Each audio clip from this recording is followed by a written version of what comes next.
Hey, dama ni bul ko may fu muy waxe kenn samay wax. Salif parle Wolof. Oh my god, Salif, pourquoi tu m'as fait ça? Je croyais en toi. Bonjour à tous et bienvenue sur Yiri TV. Moi c'est Sylvia. Est-ce que tu kiffes ma tenue là? Je suis en mode sénégalaise pour la dernière revue de la saison 2 de Maîtresse d'un homme marié. Comme je l'avais déjà dit dans la revue précédente, pour les deux dernières revues, je m'habille en Marème Dial. Alors, est-ce que tu te souviens de cette tenue là? Dis-moi dans quelle saison c'était et dans quel épisode c'était dans les commentaires. À la fin de la vidéo, vous aurez droit à un petit haul et vous allez me dire comment je m'en suis sortie, ok? Franchement, Marodi me doit 3 heures de sommeil. J'ai tellement attendu cet épisode. Est-ce que toi aussi t'as attendu l'épisode? Je voulais tellement dormir. Non mais Marodi, j'attends vos excuses, ok? Je me rappelle encore lorsque Meta Diarabi avait dit « Et si Salif comprend parfaitement le Wolof mais fait semblant ?» Et moi j'avais dit « Ce serait le choc !» Non, Meta, toi t'es une visionnaire, toi. La Yiri Gang, vous êtes chaud. Non, franchement, vous êtes trop fort. Beaucoup avaient déjà deviné. Il y en a plein qui disaient « Non, moi je suis sûre que Salif comprend le Wolof. » J'avais vraiment du mal à croire, moi, parce que je me suis dit « Attends, ce serait trop gros, trop obvious, tu vois. » Il y a Aïda qui habite en Allemagne qui me l'avait aussi dit depuis le mois de juin. Elle a dit « Moi, je pense que Salif comprend le Wolof. Son regard dans la boutique en dit long, genre, c'est pas un regard curieux, mais plutôt quelqu'un qui comprend tout, mais fait semblant quand même. Du coup, on comprend mieux pourquoi ils n'ont pas fait jouer un acteur ivoirien. Ils ont préféré garder l'acteur sénégalais pour pouvoir nous faire ce choc. Cher avait raison, Salif n'est pas quelqu'un de très net. Excuse me while I just fix this. Donc Salif n'est pas quelqu'un de très honnête, oh my lord.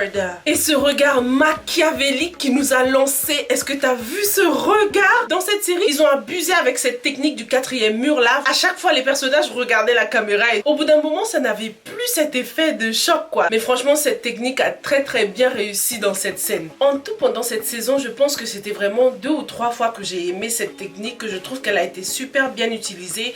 Sinon, le reste du temps, je trouve que c'était un peu too much. J'ai aimé le regard de Salif, j'ai aimé le regard de Mustapha. Il y avait aussi lorsque Cher nous a regardé pour nous dire qu'il était vraiment amoureux de Marème. Il y avait le regard de Mben lorsqu'elle a découvert que la maison appartenait à Dalanda. Et je pense que c'était tout pour moi. Le reste du temps, c'était vraiment abusé. Dis-moi si t'as aimé d'autres moments lorsque les personnages regardaient la caméra. Quel effet est-ce que ça te fait? Est-ce que tu aimes cette technique? Dis-moi tout dans les commentaires. Donc Salif veut épouser Marème le plus vite possible et Hamza veut absolument découvrir la vérité sur Salif. C'est dommage parce que j'aurais vraiment aimé qu'on nous en dise plus sur Hamza. Là on a l'impression que toute sa life c'est Marème quoi. Certes c'est sa meilleure amie, elle ferait tout pour elle, mais partir en Côte d'Ivoire comme ça, je trouve que c'est un peu dangereux quand même. Du coup, un truc que je ne comprends pas, c'est pourquoi est-ce qu'on parlait de mariage dans l'épisode 31 alors que Salif n'avait même pas encore fait sa demande à Marème. Dans l'épisode 31, Hamza demande à Salif « Est-ce que tes parents vont arriver ?» Comme si genre la demande de mariage était déjà faite quoi. Lala a quitté Cher, ça mérite une chanson là,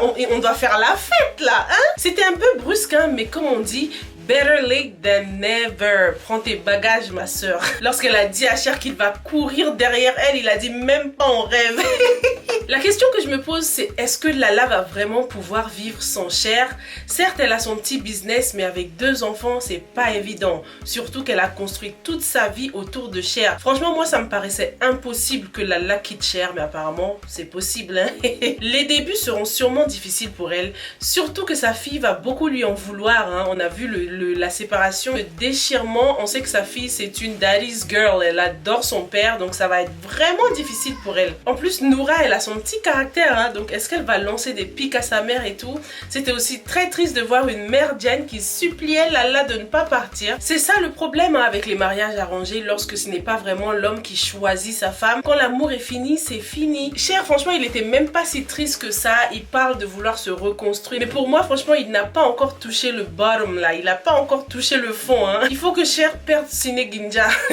Écoutons ce que ma copine Anta a à dire concernant le personnage de Cher. Le personnage de Cher n'avait pas évolué dans sa façon de penser. Je sais pas si vous voyez ce que je veux dire. En général dans les séries on voit très bien l'évolution d'un personnage. Avec Cher j'ai du mal. On va dire que là jusqu'au dernier épisode il était quand même en train de dire encore que tout ce qui lui est arrivé c'est à cause de Marème, c'est la faute de Marème. Alors que pas du tout. Enfin voilà, mec, au bout d'un moment, mettons un petit peu en question aussi. T'es allé vers Marem, elle est pas venue vers toi, c'est toi qui es allé vers elle. T'as choisi cette vie, t'as choisi de prendre une deuxième femme. Faut peut-être l'assumer un petit peu, mais lui c'est tout le temps, tout ce qui m'arrive c'est Marem. Donc je trouve qu'il a pas trop évolué de ce côté-là quand même. Il aurait pu se remettre en question un peu plus. Je pense qu'il va vraiment se rendre compte de l'impact qu'avait Lala sur sa vie lorsqu'il va se retrouver tout seul, lorsque cette grande maison sera toute calme d'un coup. Merjang, elle sera occupée avec Pagay, elle va même plus considérer Cher. Cher, il va devoir se débrouiller tout seul, se nourrir tout seul, faire son ménage tout seul parce que Merjang, elle a d'autres chats à fouetter maintenant. Elle a son mec maintenant, son mari. Donc ce sera un nouveau départ hyper difficile pour Cher. Pendant cette scène, j'ai vraiment cru que Lala faisait encore un coup de gueule et qu'elle allait revenir sur sa décision. Parce qu'en général, et depuis le début de cette série même, les scènes à table, les scènes lorsqu'il faut manger, sont toujours des scènes où Lala passe par la douceur pour convaincre Cher. Et d'habitude aussi, ils sont toujours assis. Donc là, c'était vraiment inattendu. Elle n'a même pas laissé le temps à Cher de s'asseoir.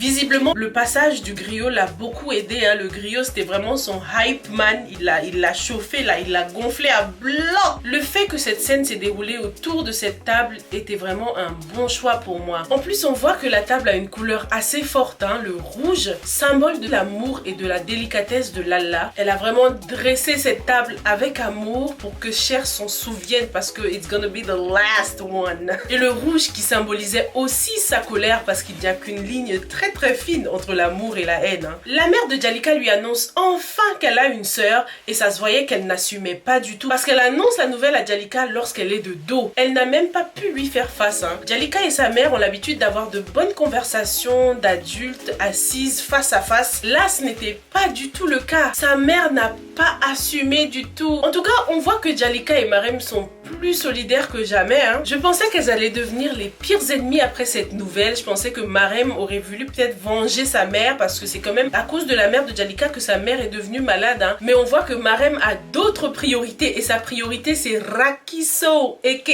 Kujalei.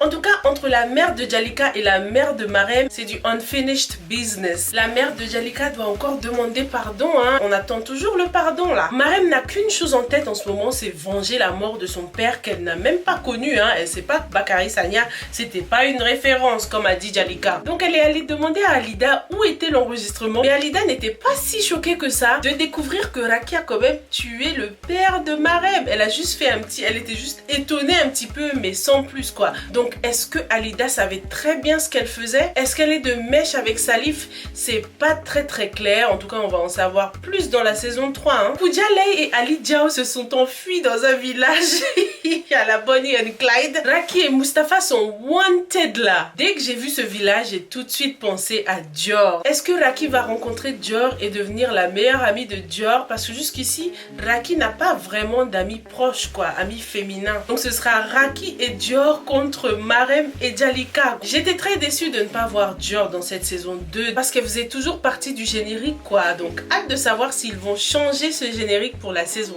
3. C'est vraiment un coup dur là pour Raki et Mustapha, surtout qu'elle vient de découvrir qu'elle est enceinte quoi. Et t'as vu le choc de la mère de Raki? Est-ce que tu penses que la mère de Raki fera toujours partie de la saison 3? Dans cette saison 2, elle n'était pas très présente par rapport à la saison 1. Donc je me dis que peut-être qu'ils vont faire mourir le personnage parce que là elle s'est évanouie toute seule chez elle. Qui va passer chez elle pour la réveiller? Ou peut-être qu'elle va reprendre ses esprits plus tard, je sais pas. Est-ce que tu penses que la mère de Raki fera toujours partie de la saison 3? Une chose est sûre, c'est que Mustapha c'est vraiment le seul mec bien. Hein. Mansoura est donc une vipère. Qu'est-ce que Hamid veut au fond? Est-ce qu'il cache un joker? Tout à l'heure j'écoutais les audios de Syrah sur WhatsApp et elle avait fait des hypothèses. Elle disait que imaginez si Hamid connaissait Salif ou bien Hamid avait un espion parce qu'il a l'air d'être très au courant de tout. Donc je me demande qui est son espion, qui le tient informé de tout. T'imagines si c'était Mansoura? On s'en doutait que Hamid avait une taupe. Oh my god. Écoutons ce que Zoudati pense de Mansoura. Non seulement elle travaille avec Hamid, mais elle sort avec Hamid. Peut-être qu'ils sont mariés, on le sait pas. Elle a joué avec Biram par rapport à ses sentiments. Tout ça pour parvenir à ses fins. Là vraiment c'est très choquant. J'ose espérer qu'elle n'est pas une fille cachée de Bakary. Parce que si c'est le cas, alors là Cher et Biram doivent dire au revoir à Sénégindia. Parce qu'il se trouve que Bakary avait des papiers. Donc, aujourd'hui qu'il est mort, et si c'est Mansoura qui sait là où se trouvent ses papiers, là vraiment c'est bye bye Sénégindia. Hasta la vista, Sénégindia. Si Mansoura est la fille de Bakary, hey, là ce serait chaud patate.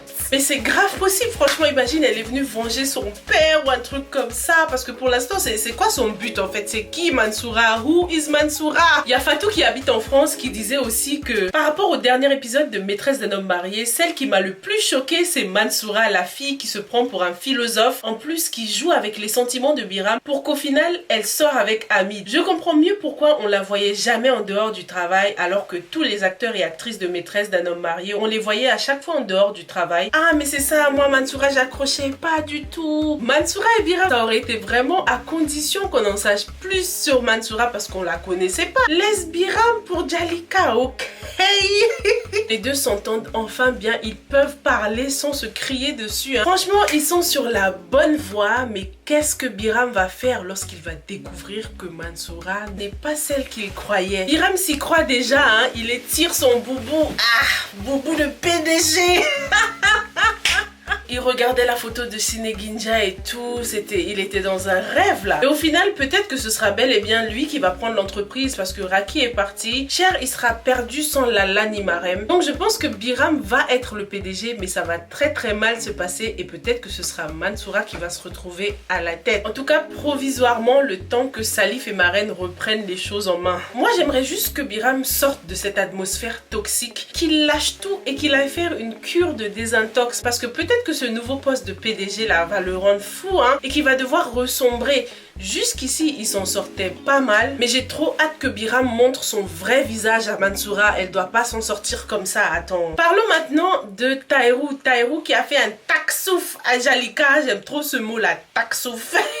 Il a attendu d'avoir consommé le mariage pour dire la vérité à Djalika. On a d'ailleurs revu ce foulard rouge qui représente l'amour. Hein. On a aussi vu que Tahirou était en train de faire ce petit jeu là que j'ai trouvé tellement enfantin. Tahirou, on peut pas faire des choix à ta place, ok? Choisis Dalanda ou Djalika. Franchement, j'ai trop hâte de voir la saison 3. Qui est-ce que Marem va choisir? Salif ou Cher? Cette dernière scène, elle était un peu cliché, un peu gnangnan parce que j'ai pas compris la demande en mariage alors que dans l'épisode 31, on a déjà parlé de mariage. C'était pas très clair. Est-ce que Marem va choisir Salif ou Cher? Franchement, le choix est difficile parce qu'au final, on sait pas, peut-être que Salif, il est encore pire que Cher.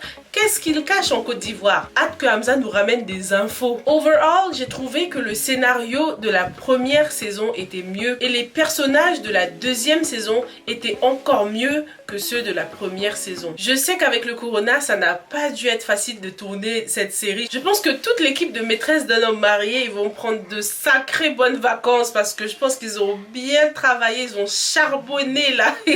En tout cas, j'espère que la saison 3 arrive bientôt et j'espère que ce sera une fois par semaine. Moi, je maintiens ça. Ou bien si c'est 2 fois par semaine, que ce soit pas aussi rapproché quoi. Vendredi et lundi, ça leur fait beaucoup de travail et j'ai l'impression qu'ils sont in a rush après, tu vois. Pourquoi pas faire mardi et vendredi par exemple, tu vois, ça leur donne du temps parce que je sais que c'est pas facile du tout. Enfin bref, voilà mes impressions pour cette saison 2. On va tout de suite passer à l'écoute de vos réactions. N'hésite pas à réagir dans les commentaires si tu es d'accord ou pas d'accord par rapport aux opinions des autres. Qu'est-ce que tu as pensé de cet épisode final?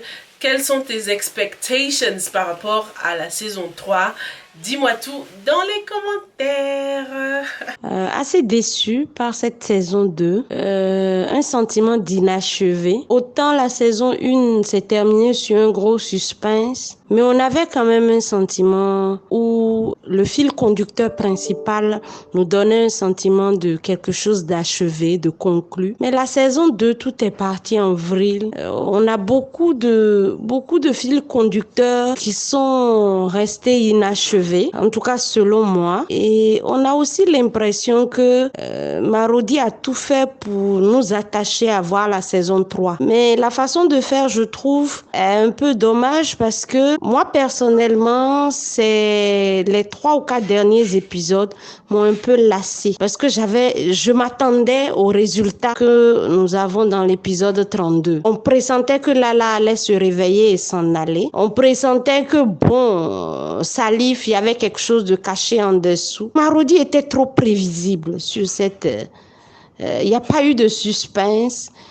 Et moi, personnellement, je suis pas sûre que je serai en alerte sur Maîtresse d'un homme marié en ce qui concerne la saison 3 comme je l'ai été pour la saison 1 et pour le début de la saison 2. Je pense qu'il faut retravailler le scénario. Parfois, ce n'est pas nécessairement faire quelque chose de long et beaucoup d'épisodes qui marchent. On peut faire peu et avoir une série ad vitam aeternam qui va rester pendant longtemps dans les mémoires, qu'on va re-regarder avec plaisir. Autant dans la saison 1, les messages que Marodi essayait de nous passer, épisode par épisode, étaient clairs. Tu avais un message poignant, que ce soit la maîtresse, que ce soit la femme vertueuse. Il y avait des messages que Marodi essayait de passer. Au début de la saison 2 aussi, on a eu beaucoup de messages, au moins jusqu'aux épisodes 15 comme ça.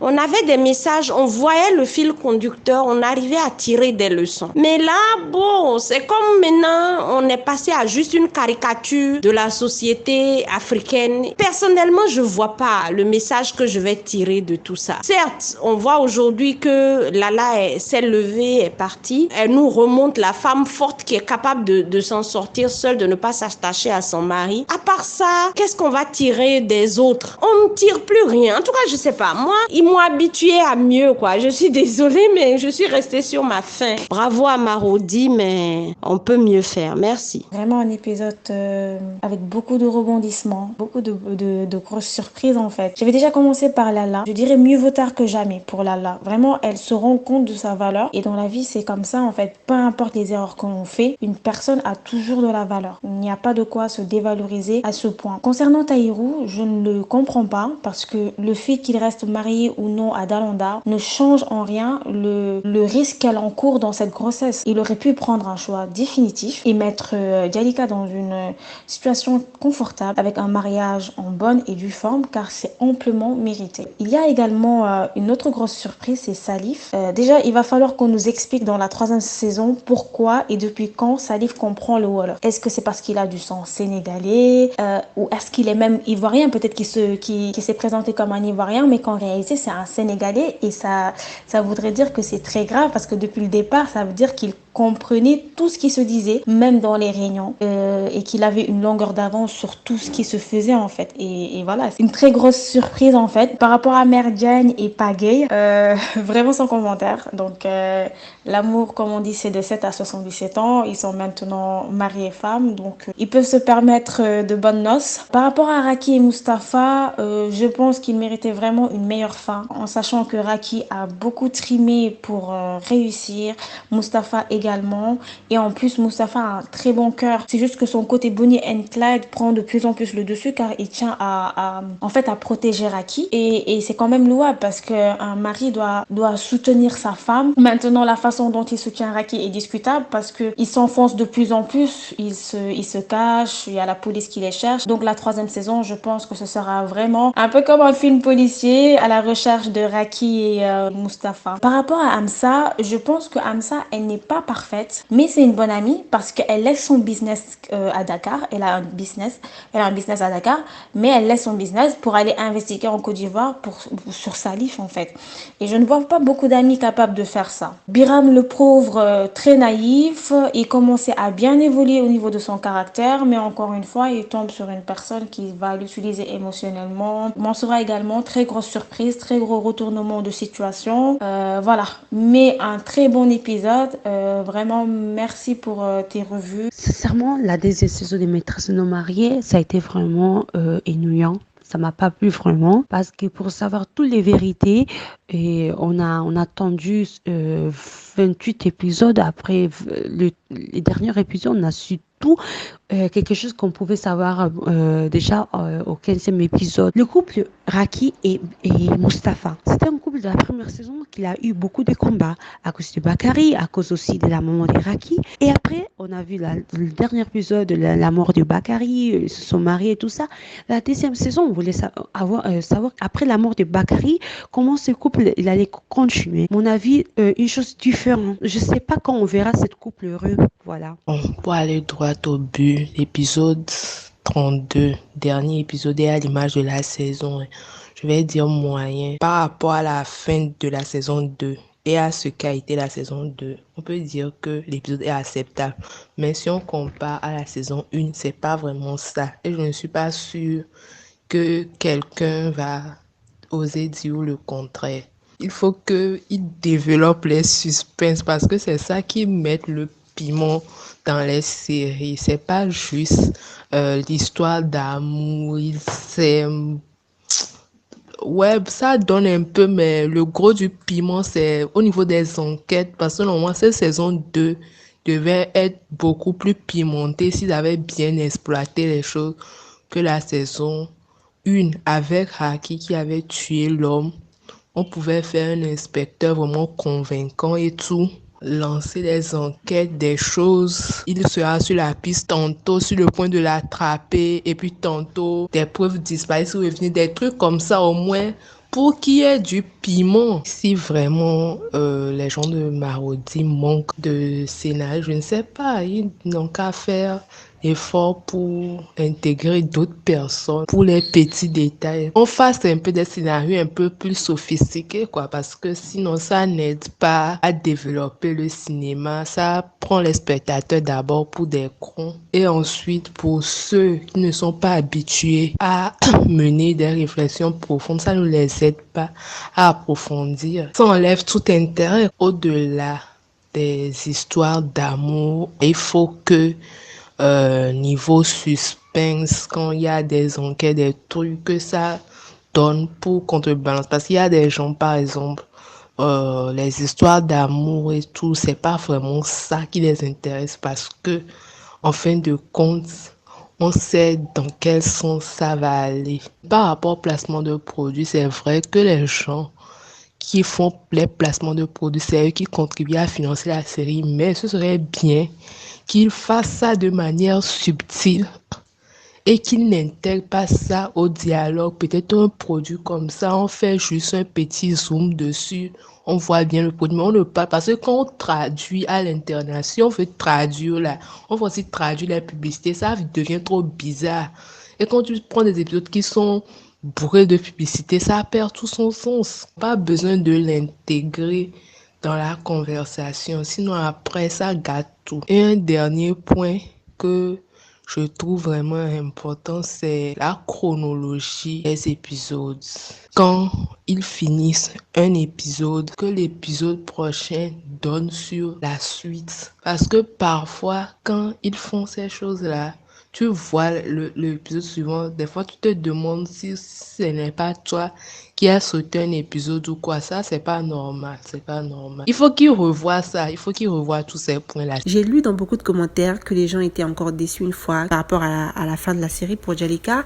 Les gens qui se plaignaient c'est une victime, Jalika ne mérite pas ce qu'elle vit, c'est pas possible, elle a trop souffert, c'est pas possible, qu'est-ce qui se passe? Et j'ai même lu quelqu'un qui a dit, vous les hommes, quand vous trouvez les femmes avec leur souffrance, quand vous voyez une femme avec leur souffrance, vous venez leur en rajouter. Et je me suis dit, mais qui vous a dit de montrer votre souffrance justement? Parce que les hommes vous traitent comme vous voulez qu'on vous traite. C'est le prix que tu mets sur toi, c'est le prix auquel on t'achète. Donc quelque part, Jalika, pour moi, Jalika, c'est une femme qui n'est pas cohérente. Elle dit une chose et elle fait son contraire. C'est le genre de femme, elle a des principes, qu'elle crie haut et fort. Oui, moi je me vois pas en tant que maîtresse d'un homme marié, moi ceci, moi cela, je peux pas me mettre avec un homme comme ci. Mais dans les actes, elle a prouvé le contraire. Ce qui montre que parfois ce que les gens disent et ce que les gens font et ce que les gens ressentent sont des choses différentes. Lorsqu'on dit les apparences sont parfois trompeuses, ça s'applique aussi dans le cas de Jalika. C'est une femme qui nous a montré qu'elle a des principes et peut-être qu'elle en a, mais elle n'est pas cohérente jusqu'au bout. Elle ne sait pas les mettre en pratique. Et surtout quand il s'agit d'amour. Et c'est la faille de beaucoup de femmes d'ailleurs dans la vie. Elles ont des principes au travail, dans leurs amitiés, mais en couple, c'est autre chose. Elles perdent le nord. Et c'est ce que Djalika nous montre. Si on veut aller au-delà du fait que oui, elle a le cœur brisé, si vraiment on veut être productive et étudier la situation de Djalika, on va comprendre que c'est une femme qui elle-même se met dans des situations qui lui sont fatales. Djalika aime la mort, elle aime des histoires difficiles et si elle ne comprend pas que son bonheur est entre ses mains, elle va continuer dans ce cycle infernal.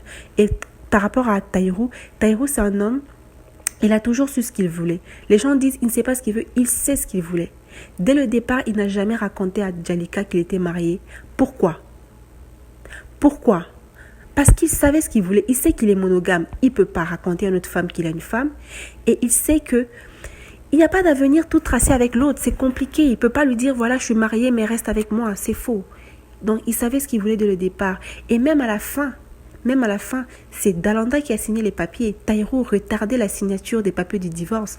Pendant qu'il retardait la signature des papiers du divorce, il faisait la cour à Djalika. Qu'est-ce que ça signifie? Le gars, il veut le beurre et l'argent du beurre. Le gars sait ce qu'il veut, mais il ne sait pas comment se l'avouer. Parce que s'il ne voulait plus de Dalanda, il serait parti. Mais le truc, c'est qu'il y a que Dalanda lui a donné une famille. Dalanda a contribué à sa carrière de médecin. Si aujourd'hui il est responsable dans la société sénégalaise, c'est parce qu'il a une famille. Et on doit comprendre en tant que femme que dans le mariage, c'est pas qu'une histoire d'émotions et de sentiments. Il y a aussi tout ce qu'on a construit. Il y a une famille, il y a une identité qu'on a construit. Et les hommes ne sont pas bêtes pour laisser ça du jour au lendemain pour une femme qui leur appelle une ex qui est morte il y a des années. Ça ne se fait pas. Ça ne se fait pas. Juridiquement, ça ne se fait pas. Il est monogame.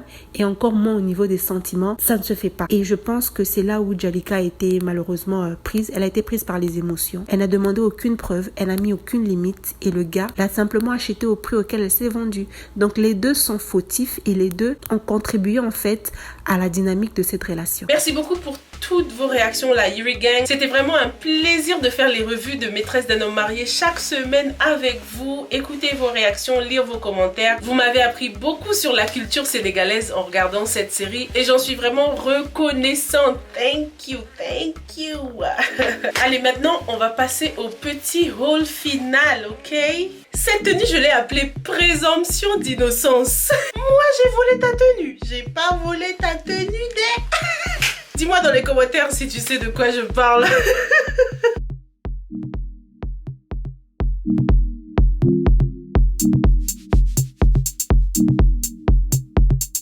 Alors, comment est-ce que je me suis débrouillée? Qu'est-ce que t'en penses? Pour ce outfit, le plus difficile, c'était vraiment le foulard. Oh my goodness. C'est la première fois de ma vie que je m'attache à un foulard comme ça. C'était trop difficile. C'est pas une matière avec laquelle j'ai l'habitude de travailler en fait, tu vois. Qu'est-ce que t'en penses? Est-ce que tu trouves que je me suis bien débrouillée? Par rapport au motif, je n'ai pas voulu faire une tenue à l'identique parce que voilà quoi, imiter mais jamais égaler, tu vois. Et puis c'était vraiment la touche personnelle du couturier. Mais j'ai quand même tenu à mettre quelques motifs sur la jupe, tu vois. Marem avait des bijoux en or, j'ai essayé de produire le même effet avec quelques bijoux que j'avais. Par contre, je n'ai pas son bracelet, donc je me suis mise une montre à la place. Alors, qu'est-ce que tu as pensé de ce petit haul? Est-ce que je me suis bien débrouillée là?